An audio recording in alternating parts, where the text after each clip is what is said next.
Subscribe to this YouTube channel by clicking the subscription button below. For future webinars and online short courses, please visit our website at australianwaterschool.com.au. Hi and welcome to this 60-second Australian Water School webinar brought to you by iSwarm. Today we're going to look at the critical water issue of ethics, business and responsible water management, presented by Megan McLeod and Lisa Idris from the Alliance for Water Stewardship. My name's Trevor Pillar. I'm the National Partnerships Manager here at iSwarm and the webinar chair. This webinar series brings you some of the brilliant, innovative thinking coming out of the global water sector, but it's so good to see so many here today. This is what gets us going here at iSwarm, to see so many of you joining us, and thanks for coming on early, everybody. You can see from the map on the screen there the spread of attendees today. Well, I think we're in for a really interesting time. I'm looking forward to hearing what you've got to say, Megan's got to say later on. You can see what's coming up in the future. I won't go through each one of those, but there's free webinars, online courses, face-to-face courses. It's all on our website or our Twitter feed, but you can see the range and breadth and depth of the things we're covering, items and topics we're covering in water management. Let's get right into this, shall we? Megan's with us on the line. Yes, hi Megan. Nice to see you. Your microphone, yep, that's on now. Hi, how are you? Good to see you. And Lisa, Megan's, I think, in Brisbane today? On the sunny Gold Coast, yes. Wonderful, even better, even better, even better. The surf is up. A bit flat at the moment, actually. Oh, that's a shame, right? And Lisa, you're down in Sydney? No, I'm based in Melbourne, equally sunny in Melbourne today. And what's it down there, cold and rainy as usual? No, we're very lucky to have the sunshine with us today. Well done, well done, well done. Yeah, we probably need more rain, don't we, in Australia? I'm over in Adelaide in South Australia, but so good to have you joining us today, both together. Megan's a hydrogeologist by training, which is excellent. Chief Operating Officer and Technical Manager at the Alliance for Water Stewardship. I won't read it all, but you can see how long she's been involved with this and has been advising world-leading water stewardship projects, including the Renmark Irrigation Trust in Australia. So we're so delighted to have your experience brought to bear here today, Megan. And Lisa is the Outreach and Engagement Coordinator with the Alliance for Water Stewardship. Both so glad to have you. But you know, I forgot to mention World Water Day. Leaving no one behind, water for all. Happy World Water Day, everybody. I suppose I should have left that to you, Megan, but we can say it again. That's all good. It's a good day to be doing this with the Alliance. Look, before we get right into this, I just wanted to see, thank everyone for these poll questions. I just wanted to see who was with us, and it looks like commercial consulting is well ahead of the pack today. Is what you would have expected, do you think, Megan, Lisa? It's good to see quite a few government and policy planning people here, and utilities, a couple. Yep. Welcome all stakeholders. It's important that we have water stewardship is all about multi-stakeholder participation. Yeah, that's for sure. And Lisa, you would think that commercial consulting is an upswing. You know, it's good for government to say we're doing the right thing, we're getting paid by public taxes, that's good, but commercial consulting, you know, that's a good thing to see, is 37% today. Yeah, well, water stewardship is a way for businesses to make a claim that, you know, they're practicing responsible water management. Right. So I'm really glad to see a huge turnout today. Right. And that helps their business, of course, to be ethically based. Yeah. And the second question about your familiarity, there's quite a high proportion are new to it, but of course 30% practicing. 30% practicing and 50% new to water stewardship. So welcome everyone. We're really glad that you've taken this first step in your water stewardship journey. Yep. And hopefully there's something for everyone in here. Yeah, that's for sure. Yeah, that's great to see. Which categories describe your organisation, private side and public? That is also a good thing. We're really, really pleased to see that. And where are you based? Mostly Australia, but then spread across Indonesia, China, and the other countries all listed there. Look, that's great. That's good.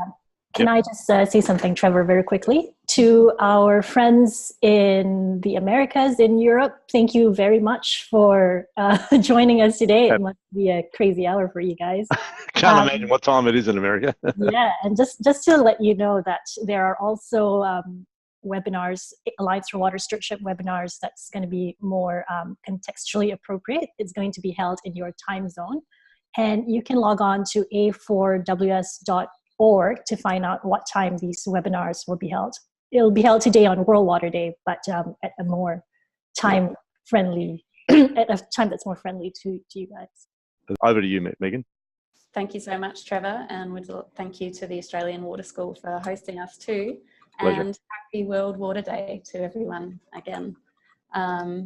Today, we at the Alliance for Water Stewardship are so pleased to be launching version 2 of our International Water Stewardship Standard.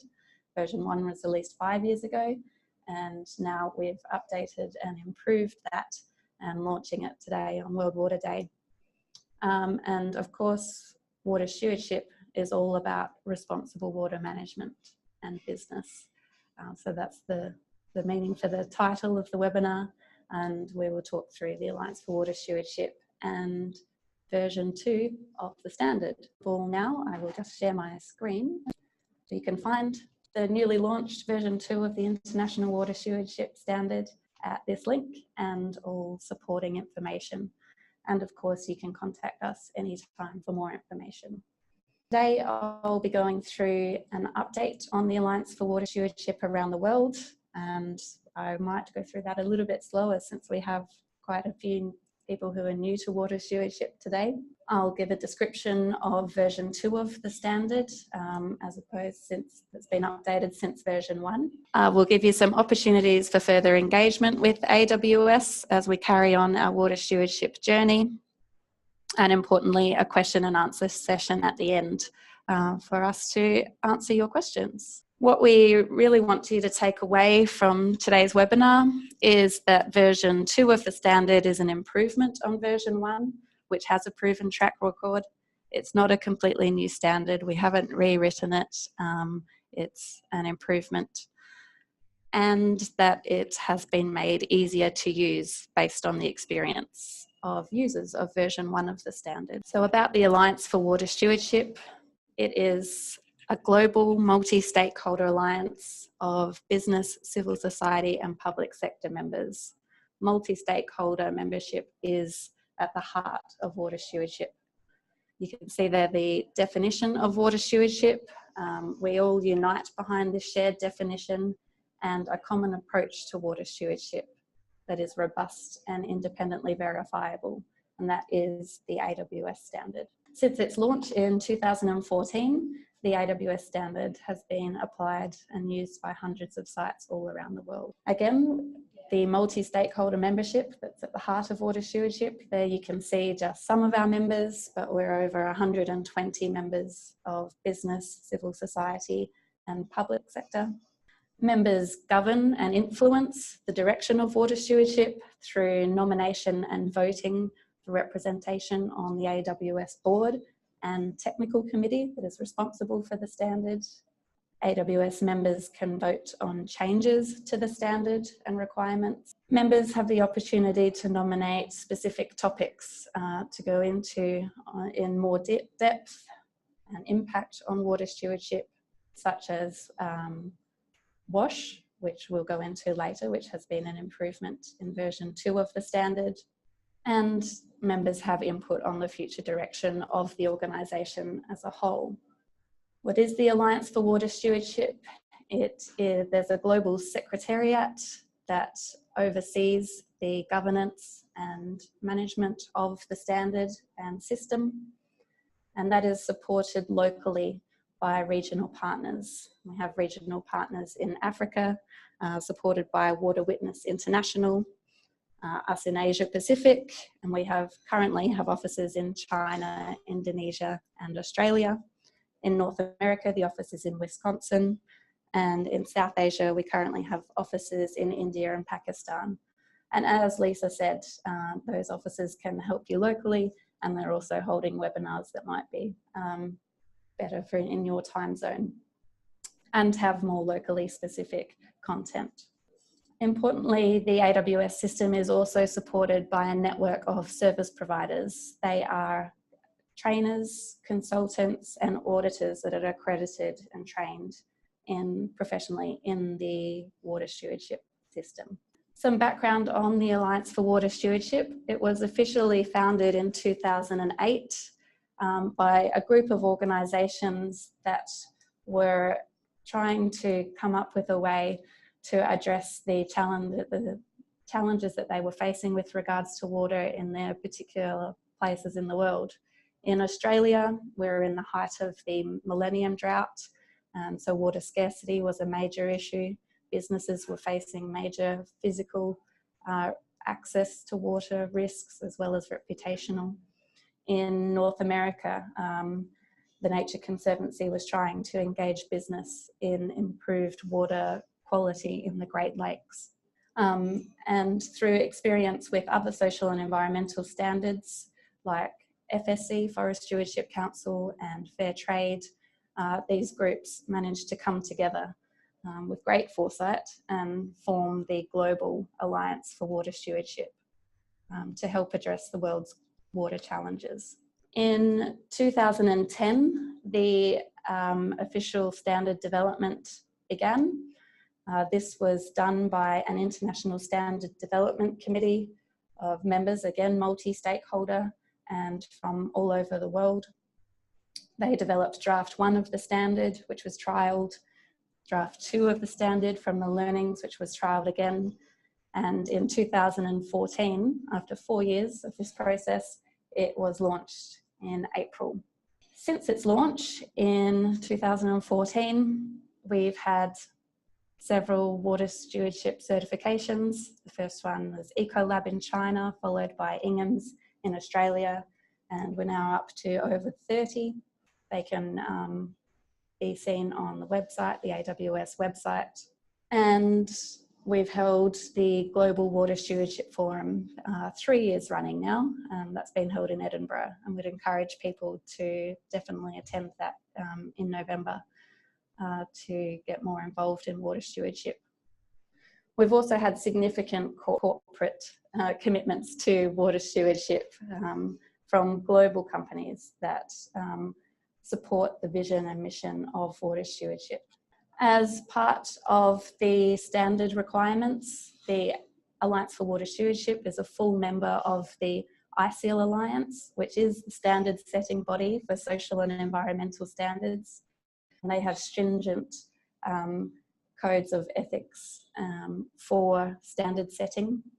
And as part of that process, the AWS Standard goes through a review process every 5 years.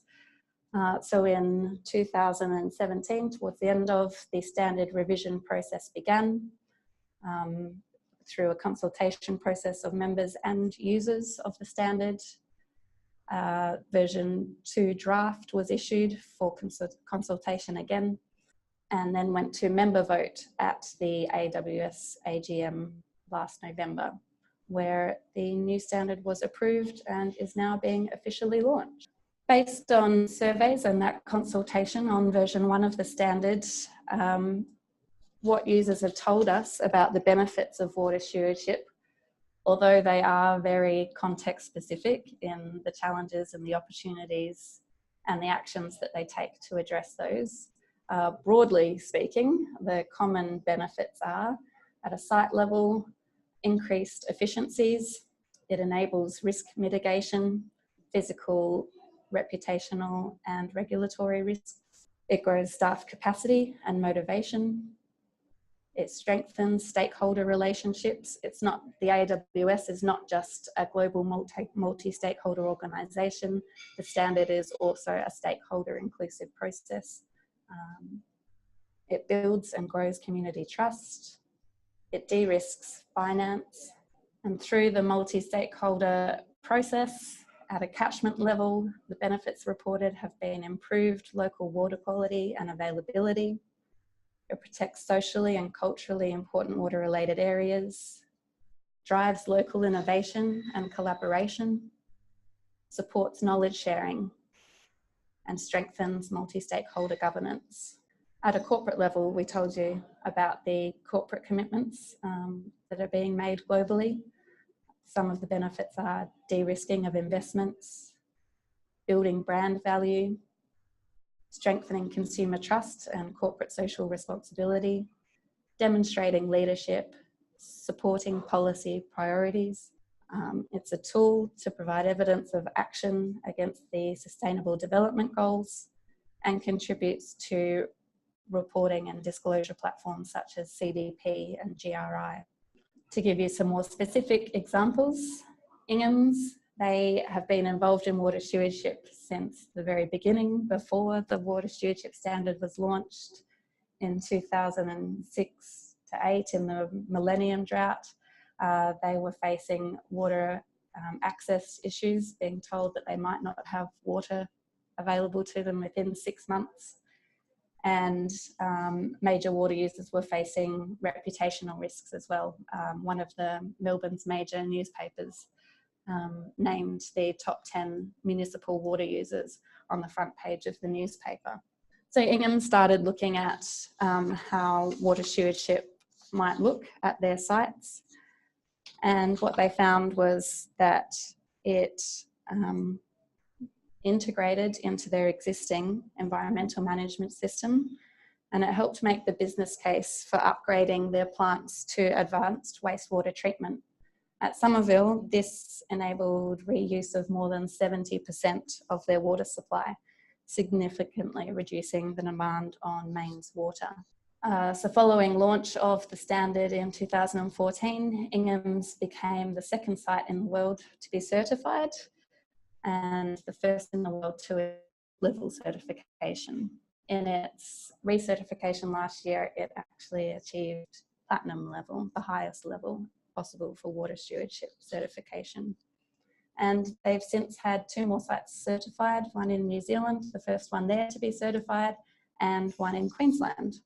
At a catchment level, through water stewardship, beyond their own site water supply issues, they're involved in significant and valuable community catchment programs at each location, such as the local land care group and Western Port Water Stewardship Community around their Somerville plant.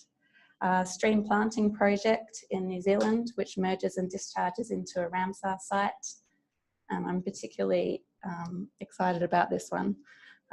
Working with the local Indigenous community at Murray to reintroduce yellow belly bass, an important Indigenous fish species, in the redundant on-site pools at that site.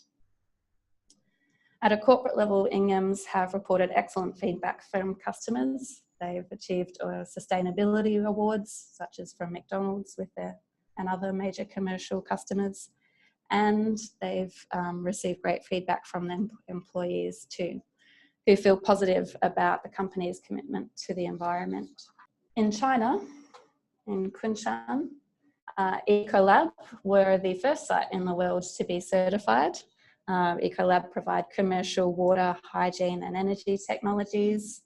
They were actually interested in showing leadership and being a good model for the users of their products.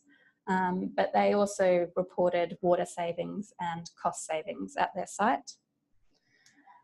In their catchment, the Thai Basin, and in the city of KUNSHAN, which is located between Suzhou and Shanghai, this city has been ranked as the most developed county-level city in China, and it's a major hub for microelectronics and high-end automotive components and other industries. Due to its location immediately upstream of Shanghai, it's under great scrutiny about its water quality, and it has not yet met the government targets for water quality at a catchment level or at a city level. So in 2016, AWS WWF partnered in a trial with an industrial centre with 12 companies initially, which then expanded to the top 30 polluters in the city. And due to the outcomes and the success of that program, in 2018, the KUNSHAN government actually announced incentive payments for industrial sites, any industrial site achieving water stewardship certification. So the city there is obviously promoting sustainable development and business in their catchment and can see the benefits of water stewardship to them. So that's a very brief background on water stewardship. We did publish a booklet, the Evolution of Water Stewardship last year, which gives a really great in-depth and more case studies on water stewardship. I don't have the link up here, but you can search the Evolution of Water Stewardship on the Australian Water Partnership website as well, and download that and read all about how water stewardship was formed and what others are achieving through water stewardship. So on to version 2 of the Water Stewardship Standard. It's built around steps and aims to achieve now 5 outcomes, but we'll go through those. To start, why did we update the standard? As I said, AWS is accredited by the ISEAL Alliance, the Global Membership Association for Credible Sustainability Standards. We follow their standard setting principles and requirements, which are very stringent and require us to review the standard at least every 5 years. Updating voluntary sustainability standards is vital to keep them up to date and relevant, and making sure that we're meeting the users as well as the stakeholders' needs. We surveyed implementers of version 1 of the standard, which indicated that it would benefit from review and revision. This was done by the AWS Technical Committee, a group of experts from, again, multi-stakeholder, civil society, private sector and public sector, who were nominated and voted on by AWS members. The process involved announcing its intention to revise the standard, multiple consultation cycles, comments were reviewed by the AWS Technical Committee, and accepted comments were incorporated into subsequent drafts, of which led to version 2 of the standard, but those drafts were consulted on before. And all decisions received were posted on the website. Sorry, those are a bit out of order, but yes, you can go and see the comments and decisions by the AWS Technical Committee on the AWS website. And the final draft was taken to members at the AGM in November last year, where there was overwhelming support for version 2 of the standard. Again, we wanted to reiterate that this is not a new standard, it's an improvement on version 1. Overall, the changes are minimal, but have been refined. The key changes are separating the document into parts. Previously, everything was in one document. Now the standard, which is made up of the steps, criteria and indicators, sits separately from the guidance and the scoring. We had 6 steps in version 1 of the standard. That has now been consolidated into 5 steps.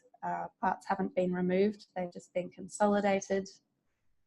We've added safe water, sanitation and hygiene for all as a 5th outcome. Previously it was 4 outcomes. Improvements and adjustments to criteria and indicators have been made, and we've updated some of the key definitions.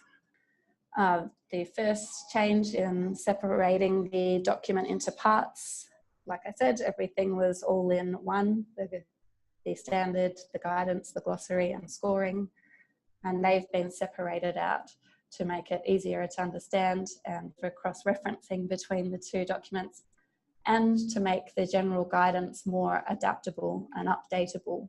So while the standard, with the steps, criteria and indicators, remains in place until the next revision of the standard, the general guidance can be updated with improved and more local and sector-specific information.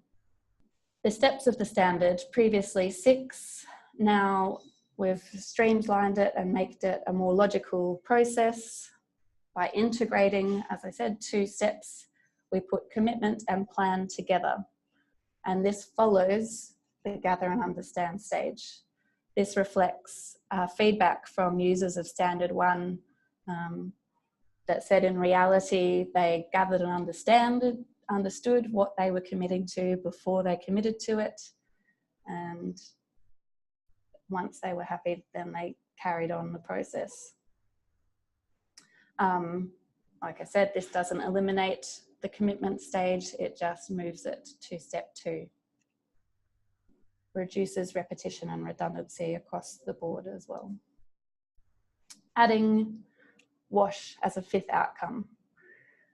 Like I said, when AWS members can nominate and contribute specific topics for further investigation in relation to water stewardship, WASH was nominated as one of these topics, and a working group was established to specifically look into that. Reasons why WASH wasn't added perhaps in the first place was because version 1 of the standard predated the UN Sustainable Development Goals, which were launched in 2015, and that specifically has provision for WASH. AWS wanted the new standard to be better aligned with the SDGs, and members balloted and approved the recommendation for WASH to be added as a 5th outcome since then. And criteria and indicators have been adapted and some added to address WASH consistently. So there were WASH criteria included in the first version of the standard, but they've been reordered and put under their WASH outcome similarly to the other outcomes. Improved criteria and indicators, so the standard consists of steps and then criteria that the sites need to achieve, and then indicators which guide a site on how to achieve the criteria. And that leads to the 5 outcomes of water stewardship. We've improved the language across the criteria and indicators, making it more consistent and reducing redundancy and repetition. Added WASH criteria and indicators, as I said, and improved scoring for the different levels of certification. There's still the core, gold and platinum levels of certification, and sites must meet all of the core criteria to receive core certification, but there are points attached to the indicators for higher levels of performance. We've updated key definitions in the standard to add clarity and detail, specifically to catchment, whereas before we had the technical definition of the catchment. We've expanded this to include how it relates to water stewardship and added in catchment of origin, which refers to a catchment distinct from the site's location where the water is sourced from. There's also better definitions of best practice, and we've removed terms that were not used or where the glossary and common definitions suffice. So they're the main changes to the standard itself. Like I said, the steps, criteria and indicators, and attached to the standard is guidance to support users in how to implement the standard. A provisional draft guidance is issued with version 2 that's been provided today. But from March to September, this will be updated and revised based on input from users and service providers and you, probably. General guidance focuses on providing information on how to conform to the standard. But over time, we'll reference regional, sectorial, and topical guidance in more detail. The sectorial guidance focuses on agriculture, food and beverage, textiles, and microelectronics.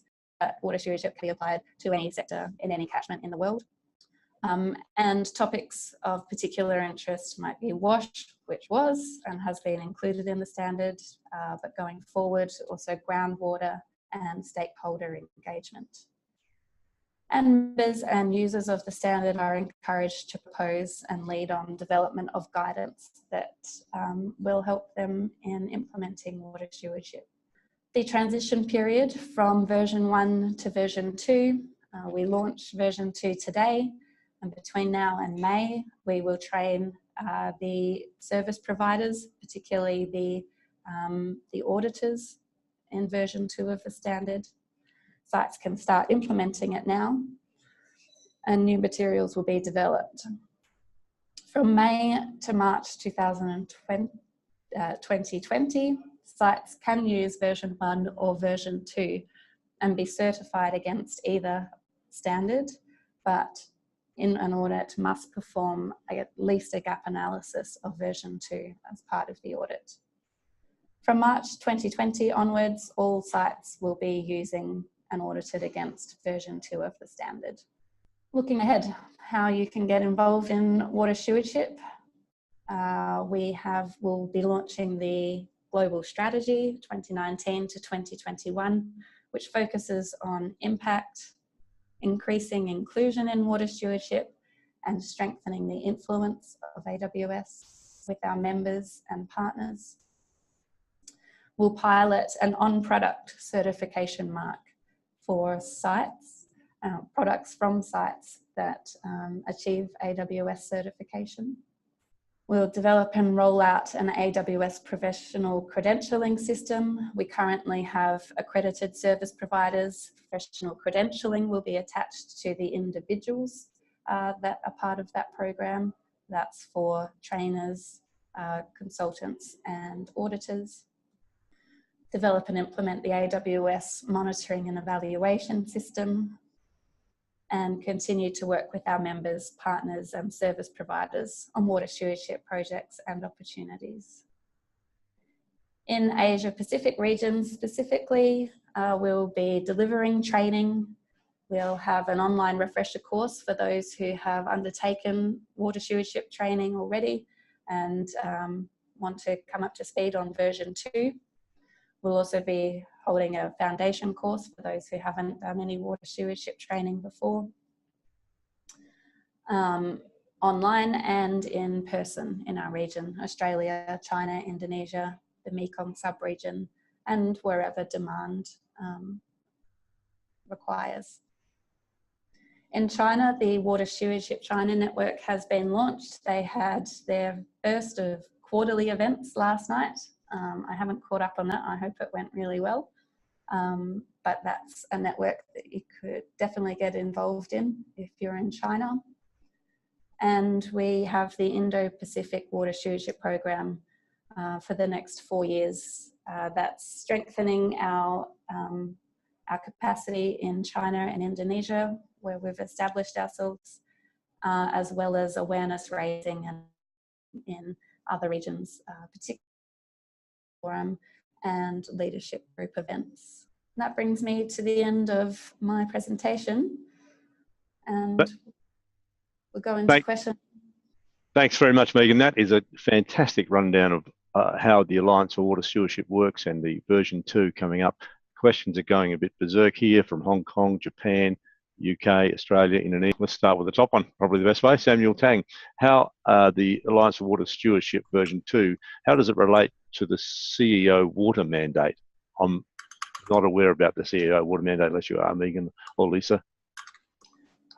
Yes, it's a global reporting framework, and the Water Stewardship Standard certainly supports the CEO water mandate. So for organisations that are reporting to that, if they're doing water stewardship, they are certainly meeting some of the requirements of the CEO water mandate. In version 1, we actually did a comparison of AWS water stewardship to the CEO water mandate. But we can have a more in-depth discussion on that offline. Yep, no, that sounds good. No, thanks, Samuel. That's great. Bayatullah from Indonesia. In my country, the classic problems regarding the water governance are overlapping tasks and responsibilities, and the financing for water projects, including operation and maintenance. How does the AWS standard address these issues? I mean, the overlapping tasks, he goes on to say, among the government institutions. See that one there, Megan, Lisa? Yeah, so water stewardship is demand-led water management. So it does help water managers engage the major water users and encourages collaboration between them on demand side water management. So that certainly can contribute to greater efficiencies at a catchment and management level by working with sites at a demand side. If I could also add, I would stress that water stewardship is a bottom-up water management approach. So it encourages sites as the smallest individual unit to take charge of their water stewardship practices, their water management practices. And it's also a way for sites to engage with the larger catchment with governance. So this is a way to bring it to the attention of the public sector and how there are overlapping agencies, and it can make things a little bit clearer when you get a lot of stakeholder engagement and people coming forward and saying that this is something that we can all be doing. Yep, no, that's great, Lisa. Thanks a lot for that response and for your question, Bautula. There's one over in the chat line I'd like to grab hold of from Yoriki in Japan. What specific contribution does the corporate sector make that significantly impacts AWS functioning? I think it might be responding to sponsorships, maybe. I'm not sure. How do you read that, Megan? Lisa? So, water or businesses implement water stewardship. They use water stewardship at their site. The way they influence AWS is through membership predominantly. Right. However, membership is multi-stakeholder, like I said, public sector, private sector, and civil society. And each of those stakeholder groups have equal representation in the voting and membership. So even though there may be larger corporate number of members, they have equal vote with civil society and government stakeholders. Yep, no, that sounds good. Lee Wing has asked, currently, what is the standard journey or process for a non-participating entity to first become aware of water stewardship and then develop the intention to participate? So a non-participating entity, so an entity that wants to engage businesses in water stewardship. Does sound like it. Interpreting that as. That's a great question. We think that water stewardship is a great tool for engaging the private sector. So attending training is encouraged for all stakeholders to understand water stewardship better, and tools are presented on how to engage business in water stewardship for those stakeholders that are not necessarily users of the standard. Yep. Now, Tahira is in Canada, and she's asking, what about the AWS in the USA? Is there an initiative for AWS in USA and Canada?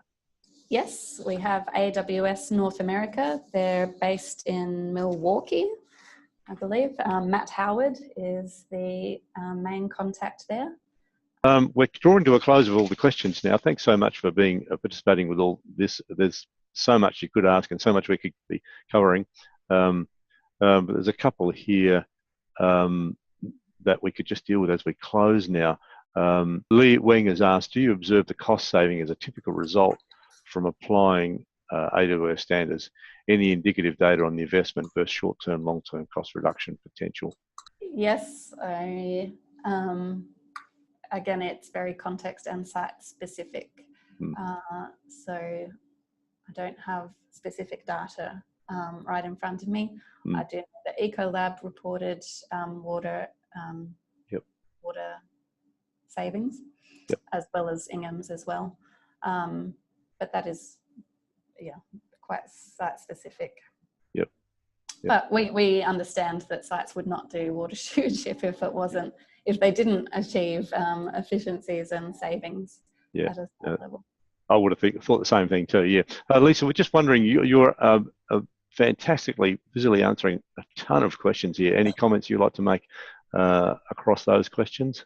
Just to inform everyone, one of the benefits of the AWS standard is that because investors require accountability, so businesses or sites that have AWS certification can leverage that to show that we're doing a good work at managing our water risks, and it's why you should invest in us. So definitely, it's a risk management tool, and that we are working on promoting the AWS standard within the financial sector to make it mainstream. Yeah, no, that's great. Just coming back to Yoriki, I'm sorry about that. You are in the UK after all. I said Japan, sorry about that. But he goes on with a question that says that he was looking at the cost effectiveness and return on investment analysis and using them as strategic tools for decision making and planning. You'll see it in the chat line, just near the bottom of the chat line. But it's a follow-on question. He asked about what contribution does the corporate sector make towards AWS functioning. But the second part of the question is in the chat line, looking at cost effectiveness and return on investment analysis. Any comments there, Megan or Lisa?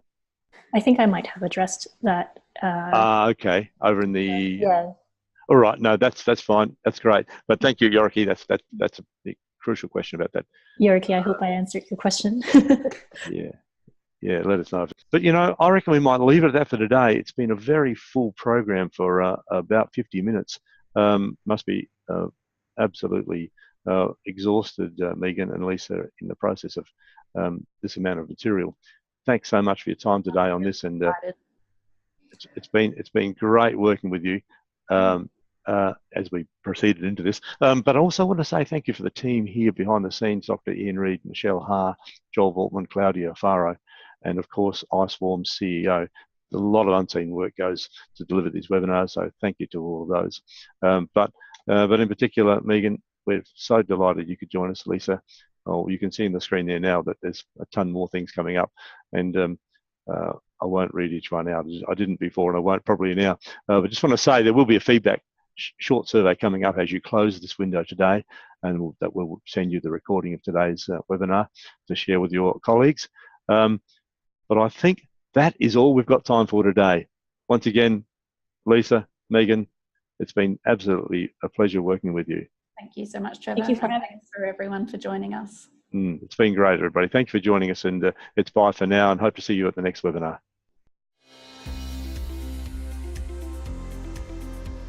Subscribe to this YouTube channel by clicking the subscription button. For future webinars and online short courses, please visit our website at australianwaterschool.com.au.